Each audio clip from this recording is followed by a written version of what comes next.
The Second Crusade took place from 1147 to 1150. Instigated primarily by the shock of Christian Europe at the fall of the County of Edessa, the first of the Crusader states, to the Muslim leader Imad ad-Din Zengi in 1144.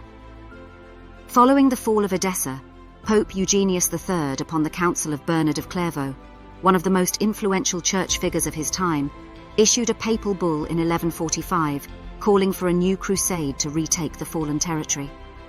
Bernard himself played an instrumental role in promoting the crusade across Europe, using his charisma and influence to rally support among both the nobility and the general populace. The main forces of the Second Crusade were provided by the Kingdom of France and the Holy Roman Empire. The French forces were led by King Louis VII, while Emperor Conrad III commanded the Germans. These two monarchs represented the strongest powers in Europe at the time, and their participation lent significant weight to the expedition. The Crusaders' journey began in 1147, but even before reaching the Holy Land, the Crusaders diverged from their original goal. Some contingents of the Crusade, primarily those from England and France, chose to first aid the Portuguese in the siege of Lisbon, wresting it from the control of the Moors. After a siege that lasted from July to October 1147, Lisbon was successfully captured, marking a significant victory against the Moors in the Reconquista. Meanwhile, the German and French forces had chosen a land route, marching across Anatolia to reach the Holy Land. The journey was perilous and disastrous for both contingents. Conrad III's German forces were ambushed by the Seljuks near Dorylaeum, resulting in a nearly complete rout. Conrad was forced to retreat to Nicaea, with only a fraction of his once formidable force remaining. Louis VII led his French troops on a separate route across Anatolia, but they too faced severe losses due to the harsh terrain, Seljuk attacks, and an apparent lack of discipline and order among the Crusader ranks. The losses suffered on this journey significantly weakened the Crusader forces, even before they had engaged in their main objective.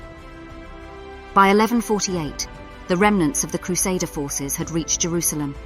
Instead of attempting to retake Edessa, a decision was made to lay siege to Damascus, a former ally of the Crusader states. The choice to target Damascus was seen by many as a strategic blunder, as the city had often been a reliable and helpful ally to the Christians. The siege began in July 1148, but just a few days into the attack, the Crusaders' lack of unity coupled with vigorous defense from the Damascenes led to a hasty and disorganized retreat. The failed siege of Damascus was the death knell for the Second Crusade. With their forces significantly depleted and morale low, the Crusaders decided to return to Europe. King Louis stayed in Jerusalem until 1149 before returning home, while Conrad had already departed after the disaster at Damascus. The Second Crusade was a significant turning point in the Crusade's history. The failure to retake Edessa, compounded with the disastrous siege of Damascus, highlighted the disunity and strategic blunders of the Crusaders. The Christian Europe's confidence was shaken, and the balance of power in the Holy Land began to shift towards the Muslim states. However, the loss also set the stage for subsequent crusades, with the leaders of Europe determined to right the perceived wrongs of the Second Crusade.